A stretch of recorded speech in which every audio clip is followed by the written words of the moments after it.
সর্বোচ্চ যাবজ্জীবন কারাদণ্ড ও অর্থদণ্ডের বিধান রেখে গুম প্রতিরোধ ও প্রতিকার আইন 2026-এর খসড়া নীতিগত ও চূড়ান্ত অনুমোদন দিয়েছে মন্ত্রিপরিষদ।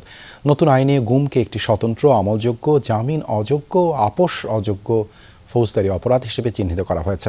বিকেলে সচিবালয়ের প্রধানমন্ত্রী তারেক রহমানের সভাপতিত্বে মন্ত্রিপরিষদের বৈঠক অনুষ্ঠিত হয়। গুম আইনে সর্বোচ্চ 120 দিনের মধ্যে তদন্ত সম্পন্নকরণ এবং সর্বোচ্চ 120 দিনের মধ্যে বিচার কার্য সম্পন্ন করার বিধান রাখা হয়েছে। এছাড়া দাতা কর্তৃক জীবনকালীন ভোগাধিকার সংরক্ষণপূর্বক দান সংক্রান্ত বিধান সংযোজনের লক্ষ্যে সম্পত্তি হস্তান্তর সংশোধন আইন 2026-এর খসড়া আইন মন্ত্রিসভায় অনুমোদন করা হয়। বিদ্যমান আইনে সুনির্দিষ্ট বিধান না থাকায় পিতা, মাতা বা দাদা দাদি কর্তৃক সন্তান বা নাতি নাতনিকে সম্পত্তি দান করেও নিজ জীবদ্দশায় তা ভোগ ব্যবহারের আইনি নিশ্চয়তা ছিল না। তবে নতুন সংশোধনী আইনে সম্পত্তি ভোগের সুরক্ষার ব্যবস্থা করা হয়েছে।